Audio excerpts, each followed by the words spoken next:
Hello friends, this is Harvinder Singh and welcome to the YouTube channel support for education. ਅਤੇ ਇਸ video ਵਿੱਚ ਅਸੀਂ ਕਰਾਂਗੇ PSEB ਕਲਾਸ 12th ਇੰਗਲਿਸ਼ ਦਾ chapter thinking out of the box lateral thinking ਇਸ ਦੇ ਲੌਂਗ question answer. ਦੋਸਤੋ ਧਿਆਨ ਰੱਖੋ ਕਿ ਇਸ ਵੀਡੀਓ ਵਿੱਚ ਅਸੀਂ ਇਸ ਚੈਪਟਰ ਦੇ ਲੌਂਗ ਕੁਐਸਚਨ ਆਨਸਰ ਕੀਤੇ ਹਨ, ਪਰ ਜੇ ਆਪ ਸਾਰਿਆਂ ਨੇ ਸਾਡੇ ਨਾਲ ਇਸ ਚੈਪਟਰ ਦੀ ਐਕਸਪਲੇਨੇਸ਼ਨ ਜਾਂ ਸ਼ਾਰਟ ਕੁਐਸਚਨ ਆਨਸਰ ਕਰਨੇ ਹਨ ਤਾਂ ਅਸੀਂ ਉਹਨਾਂ ਦੀਆਂ ਅਲੱਗ ਤੋਂ ਵੀਡੀਓਜ਼ ਬਣਾਈਆਂ ਹਨ, ਜਿਨ੍ਹਾਂ ਦੇ ਲਿੰਕ ਥੱਲੇ ਡਿਸਕ੍ਰਿਪਸ਼ਨ ਬਾਕਸ ਵਿੱਚ ਦਿੱਤੇ ਗਏ ਹਨ। ਤੇ ਇਸ ਪਾਠ ਦੀ ਪੂਰੀ ਤਰ੍ਹਾਂ ਤਿਆਰੀ ਲਈ ਆਪ ਸਾਰੇ ਵਿਦਿਆਰਥੀ ਉਹਨਾਂ ਵੀਡੀਓਜ਼ ਨੂੰ ਜ਼ਰੂਰ ਦੇਖੋ। ਤੇ ਜੇ ਅਜੇ ਤੱਕ ਆਪ ਸਾਰਿਆਂ ਨੇ YouTube channel support for education ਨੂੰ ਸਬਸਕ੍ਰਾਈਬ ਨਹੀਂ ਕੀਤਾ ਤਾਂ ਚੈਨਲ ਨੂੰ ਸਬਸਕ੍ਰਾਈਬ ਜ਼ਰੂਰ ਕਰੋ ਤਾਂ ਕਿ ਨਵੀਆਂ ਵੀਡੀਓਜ਼ ਆਪ ਸਾਰਿਆਂ ਨੂੰ ਸਮੇਂ ਸਿਰ ਪ੍ਰਾਪਤ ਹੋ ਸਕਣ। ਆਓ ਸ਼ੁਰੂ ਕਰਦੇ ਹਾਂ। ਸਭ ਤੋਂ ਪਹਿਲਾ ਕੁਐਸਚਨ ਹੈ, how was lateral thinking fruitful in the field of cricket. ਤੇ ਪੁੱਛਿਆ ਗਿਆ ਵੀ ਕ੍ਰਿਕਟ ਦੀ ਗੇਮ ਵਿੱਚ ਲੈਟਰਲ ਥਿੰਕਿੰਗ ਹੈ ਕਿਸ ਤਰ੍ਹਾਂ ਫਰੂਟਫੁਲ ਲਾਭਦਾਇਕ ਹੋ ਰਹੀ ਹੈ। तो इसका आंसर है lateral thinking is creative thinking, it is thinking differently और डूइंग समथिंग डिफरेंट। कि लैटरल थिंकिंग का अर्थ होंगे क्रिएटिव थिंकिंग, तो इसका यह भी अर्थ होंगे भी कुछ अलग करना या कुछ अलग सोचना।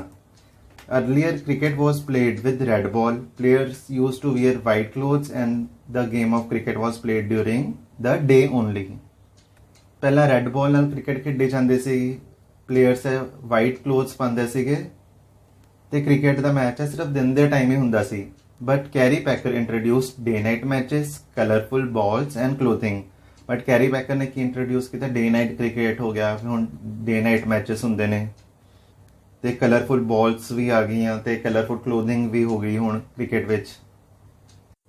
ਤੇ ਹੁਣ ਹਰ ਟੀਮ ਦੀ ਅਲੱਗ ਰੰਗ ਦੀ ਡਰੈਸ ਹੁੰਦੀ ਹੈ ਤੇ it became so popular that whole world adopted it। ਤੇ ਇੰਨਾ ਜ਼ਿਆਦਾ ਪਪੂਲਰ ਹੋ ਗਿਆ ਕਿ ਪੂਰੀ ਦੁਨੀਆ ਨੇ ਇਸ ਨੂੰ ਅਡਾਪਟ ਕਰਤਾ। Australia experimented with 2 different captains for test and one day matches. ਤੇ ਆਸਟ੍ਰੇਲੀਆ ਨੇ ਐਕਸਪੈਰੀਮੈਂਟ ਕੀਤਾ ਹੈ ਵੀ ਟੈਸਟ ਟੀਮ ਤੇ ਵਨਡੇ ਟੀਮ ਦੇ ਅਲੱਗ-ਅਲੱਗ ਕਪਤਾਨ ਹੋਣ। Nowadays T20 cricket matches have become very popular among cricket fans। ਤੇ ਅੱਜ ਕੱਲ੍ਹ ਤਾਂ T20 ਕ੍ਰਿਕਟ ਦੇ ਮੈਚਸ ਬਹੁਤ ਪਪੂਲਰ ਹੋ ਗਏ ਨੇ। अगला क्वेश्चन है, how did the money lenders attempt to win the hand of the farmer's daughter go in vain. ਤੇ ਸ਼ਾਹੂਕਾਰ ਦੀ ਕੋਸ਼ਿਸ਼ ਕਿਸਾਨ ਦੀ ਕੁੜੀ ਨਾਲ ਵਿਆਹ ਕਰਨ ਦੀ ਉਹ ਕੋਸ਼ਿਸ਼ ਹੈ ਉਹ ਕਿਉਂ ਨਹੀਂ ਕਾਮਯਾਬ ਹੋ ਪਾਈ। यहाँ ਸ਼ਾਹੂਕਾਰ ਕਿਸਾਨ ਦੀ ਕੁੜੀ ਨਾਲ ਵਿਆਹ ਕਿਉਂ ਨਹੀਂ ਕਰ ਪਾਇਆ। A farmer owed a large sum of money to a money lender. The money lender fancied the farmer's beautiful daughter. He said he would write off farmer's debt if he could marry the farmer's daughter। ਤੇ ਕਿਸਾਨ ਨੇ ਸ਼ਾਹੂਕਾਰ ਦਾ ਕਾਫੀ ਜ਼ਿਆਦਾ ਕਰਜ਼ਾ ਦੇਣਾ ਸੀ ਤੇ ਸ਼ਾਹੂਕਾਰ ਹੈ ਉਹ ਕਿਸਾਨ ਦੀ ਕੁੜੀ ਨੂੰ ਚਾਹੁੰਦਾ ਸੀ ਤੇ ਸ਼ਾਹੂਕਾਰ ਨੇ ਕਿਹਾ ਵੀ ਜੇ ਕਿਸਾਨ ਆਪਣੀ ਕੁੜੀ ਦਾ ਵਿਆਹ ਸ਼ਾਹੂਕਾਰ ਨਾਲ ਕਰਵਾ ਦੇ ਤਾਂ ਉਹ ਕਰਜ਼ਾ ਮਾਫ ਕਰ ਦੇਗਾ। He told them that he would put a black pebble and a white pebble into an empty bag, then the girl would have to pick one pebble from the bag। ਤੇ ਉਸਨੇ ਇਹ ਕਿਹਾ ਕਿ ਉਹ ਇੱਕ ਬੈਗ ਵਿੱਚ ਇੱਕ ਕਾਲਾ ਪੱਥਰ ਤੇ ਇੱਕ ਚਿੱਟਾ ਪੱਥਰ ਪਾਊਗਾ ਤੇ ਉਸ ਕੁੜੀ ਨੂੰ ਇੱਕ ਪੱਥਰ ਹੈ ਉਹ ਉਸ ਬੈਗ ਵਿੱਚੋਂ ਕੱਢਣਾ ਪਏਗਾ। If she picked the black pebble, she would become his wife and the father's debt would be written off। ਤੇ ਜੋ ਕਾਲਾ ਪੱਥਰ ਨਿਕਲਿਆ ਤੇ ਕਿਸਾਨ ਦੀ ਕੁੜੀ ਨੂੰ ਸ਼ਾਹੂਕਾਰ ਦੀ ਵਾਈਫ ਬਣਨਾ ਪਏਗਾ ਤੇ ਕਰਜ਼ਾ ਉਹ ਮਾਫ ਹੋ ਜਾਏਗਾ। If she picked the white pebble, she need not marry him and her father's debt would still be written off। ਤੇ ਜੇ ਚਿੱਟਾ ਪੱਥਰ ਨਿਕਲਿਆ ਤਾਂ ਉਸਨੂੰ ਵਿਆਹ ਕਰਨ ਦੀ ਵੀ ਲੋੜ ਨਹੀਂ ਤੇ ਉਸਦੇ ਪਿਤਾ ਦਾ ਕਰਜ਼ਾ ਵੀ ਮਾਫ ਹੋ ਜਾਏਗਾ। If she refused to pick a pebble, her father would be thrown into jail। ਤੇ ਜੇ ਉਹ ਪੱਥਰ ਚੁੱਕਣ ਤੋਂ ਮਨਾ ਕਰਦੇ ਤੇ ਉਸਦੇ ਪਿਤਾ ਨੂੰ ਜੇਲ੍ਹ ਹੋ ਜਾਏਗੀ। The girl had noticed that the money lender had put 2 black pebbles in the bag। The girl put her hand into the money bag and drew out a pebble।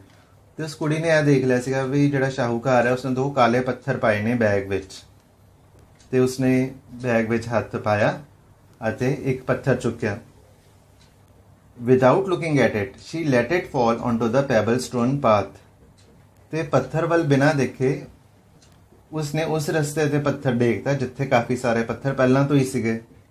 Since the remaining pebble was black, the girl intelligently said that she must have dropped a white pebble। In this way, the moneylender's attempt to win the hand of farmer's daughter go in vain। ਤੇ ਹੁਣ ਕਿਉਂਕਿ ਕਾਲਾ ਪੱਥਰ ਹੀ ਬਚਿਆ ਸੀਗਾ ਤੇ ਕੁੜੀ ਨੇ ਇਹ ਕਹਿਤਾ ਵੀ ਹੁਣ ਮੈਂ ਚਿੱਟਾ ਪੱਥਰ ਹੀ ਸੁੱਟਿਆ ਸੀਗਾ ਤੇ ਇਸ ਤਰ੍ਹਾਂ ਜਿਹੜੀ ਸ਼ਾਹੂਕਾਰ ਦੀ ਚਾਲ ਸੀਗੀ किसान दी कुड़ी दे नाल विआह करांदी वो कामयाब नहीं हो पाई। Write a note on the theme of the chapter lateral thinking. ਤੇ ਇਸ ਚੈਪਟਰ ਦੀ ਲੈਟਰਲ ਥਿੰਕਿੰਗ ਦੀ ਅਸੀਂ ਇਸ ਕੁਐਸਚਨ ਦੇ ਆਨਸਰ ਵਿੱਚ ਥੀਮ ਲਿਖਣੀ ਹੈ। ਇਸ ਦਾ ਆਨਸਰ ਹੈ this chapter is based on the theme that even complex problems can be solved by lateral thinking. ਤੇ ਇਹ ਚੈਪਟਰ ਇਸ ਥੀਮ ਤੇ ਬੇਸਡ ਹੈ ਕਿ ਮੁਸ਼ਕਿਲ ਤੋਂ ਮੁਸ਼ਕਿਲ ਪ੍ਰੋਬਲਮ ਵੀ ਲੈਟਰਲ ਥਿੰਕਿੰਗ ਨਾਲ ਸੋਲਵ ਹੋ ਸਕਦੀ ਹੈ। Lateral thinking is creative thinking or non linear thinking. It is thinking differently or doing something different. ਤੇ ਲੈਟਰਲ ਥਿੰਕਿੰਗ ਦਾ ਅਰਥ ਹੁੰਦਾ ਕ੍ਰੀਏਟਿਵ ਥਿੰਕਿੰਗ ਤੇ ਕੋਈ ਇਸ ਦਾ ਅਰਥ ਹੁੰਦਾ ਹੈ ਵੀ ਕੁਝ ਅਲੱਗ ਕਰਨਾ ਜਾਂ ਕੁਝ ਅਲੱਗ ਸੋਚਣਾ।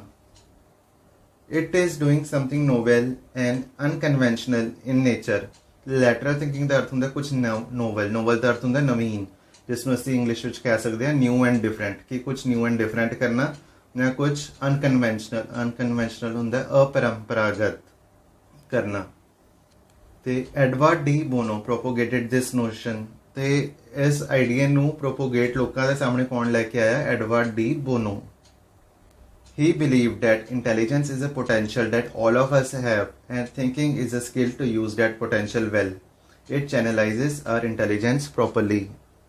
ਤੇ ਐਡਵਰਡ ਡੀ ਬੋਨੋ ਇਹ ਮੰਨਦਾ ਸੀਗਾ ਵੀ ਇੰਟੈਲੀਜੈਂਸ ਹੈ, ਸਮਝ ਹੈ, ਉਹ ਸਾਰਿਆਂ ਕੋਲ ਹੁੰਦੀ ਹੈ ਤੇ ਥਿੰਕਿੰਗ ਜਿਹੜਾ ਸੋਚਣ ਦੀ ਸ਼ਕਤੀ ਹੈ ਉਸ ਨਾਲ ਅਸੀਂ ਆਪਣੇ ਇੰਟੈਲੀਜੈਂਸ ਨੂੰ ਚੰਗੀ ਤਰ੍ਹਾਂ ਯੂਜ਼ ਕਰ ਸਕਦੇ ਹਾਂ। In this chapter, we have seen that a money lender wanted to marry a farmer's daughter. Because of lateral thinking, she not only saved herself from the money lender, but her father's debt was also written off. ਤੇ ਇਸ part ਵਿੱਚ ਅਸੀਂ ਇਹ ਦੇਖਿਆ ਵੀ ਇੱਕ ਸ਼ਾਹੂਕਾਰ ਹੈ, ਉਹ farmer ਦੇ ਉਹ ਕਿਸਾਨ ਦੀ ਕੁੜੀ ਦੇ ਨਾਲ ਵਿਆਹ ਕਰਨਾ ਚਾਹੁੰਦਾ ਸੀ ਤੇ ਲੈਟਰਲ ਥਿੰਕਿੰਗ ਦੇ ਕਾਰਨ ਤੇ ਕੁੜੀ ਨੇ ਆਪਣੇ ਆਪ ਨੂੰ ਹੀ ਨਹੀਂ ਬਚਾਇਆ ਸ਼ਾਹੂਕਾਰ ਤੋਂ, ਬਲਕਿ ਉਸਨੇ ਲੈਟਰਲ ਥਿੰਕਿੰਗ ਦੇ ਕਾਰਨ ਆਪਣੇ ਪਿਤਾ ਦਾ ਵੀ ਕਰਜ਼ਾ ਮਾਫ ਕਰਾ ਦਿੱਤਾ। A millionaire got his Ferrari parked in bank garage by paying a small amount of $15 due to lateral thinking. ਤੇ ਇੱਕ ਮਿਲੀਅਨਰ ਜਿਸ ਦਾ ਨਾਮ ਥਾਮਸ ਸੀਗਾ ਤੇ ਉਸਨੇ ਆਪਣੀ ਫੈਰਾਰੀ ਨੂੰ ਵੀ ਪਾਰਕ ਕਰਾ ਲਿਆ ਬੈਂਕ ਦੇ ਗੈਰਾਜ ਵਿੱਚ ਸਿਰਫ $15 ਪੇ ਕਰਕੇ। ਕਿਉਂ? ਲੈਟਰਲ ਥਿੰਕਿੰਗ ਕਰਕੇ। ਤੇ application of lateral thinking can be seen in the game of cricket also. ਤੇ ਕ੍ਰਿਕਟ ਦੀ ਖੇਡ ਵਿੱਚ ਵੀ ਅਸੀਂ ਦੇਖਦੇ ਹਾਂ ਵੀ ਲੈਟਰਲ ਥਿੰਕਿੰਗ ਨੂੰ ਅਪਲਾਈ ਕੀਤਾ ਗਿਆ। ਅਗਲਾ ਕੁਐਸਚਨ ਹੈ how did lateral thinking help the millionaire. ਤੇ ਇਸ ਵਿੱਚ ਅਸੀਂ ਲਿਖਣਾ a millionaire named Thomas was going out for 2 weeks. He owned a new Ferrari car and wanted to park it safely and economically. ਤੇ ਇੱਕ ਮਿਲੀਅਨੇਅਰ ਜਿਸ ਦਾ ਨਾਮ ਥਾਮਸ ਸੀਗਾ ਉਹ 2 ਹਫ਼ਤਿਆਂ ਲਈ ਬਾਹਰ ਜਾ ਰਿਹਾ ਸੀ ਤੇ ਉਸ ਕੋਲ ਇੱਕ ਨਵੀਂ ਫੈਰਾਰੀ ਕਾਰ ਸੀ ਤੇ ਉਸ ਨੂੰ ਸੇਫਲੀ ਪਾਰਕ ਕਰਨਾ ਚਾਹੁੰਦਾ ਸੀਗਾ ਤੇ ਘੱਟ ਪੈਸਿਆਂ ਵਿੱਚ ਉਹ ਪਾਰਕ ਕਰਨਾ ਚਾਹੁੰਦਾ ਸੀ। He visited a bank in New York and took a loan of $5,000 and left his Ferrari car as security.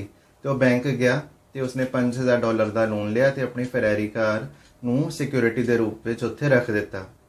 The car was parked in the underground garage of the bank.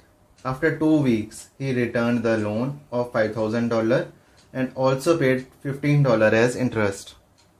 ਤੇ 2 ਹਫ਼ਤਿਆਂ ਤੱਕ ਜਿਹੜੀ ਕਾਰ ਹੈ ਉਹ bank ਦੇ underground garage ਵਿੱਚ safely park ਸੀਗੀ ਤੇ 2 ਹਫ਼ਤਿਆਂ ਬਾਅਦ ਉਸਨੇ $5,000 ਦਾ ਜਿਹੜਾ ਲੋਨ ਹੈ ਵਿਦ ਉਹ ਵੀ ਵਾਪਸ ਕਰਤਾ ਤੇ $15 ਐਜ਼ ਅ ਇੰਟਰਸਟ ਵੀ ਉਹਨੇ ਪੇ ਕਰ ਦਿੱਤੇ।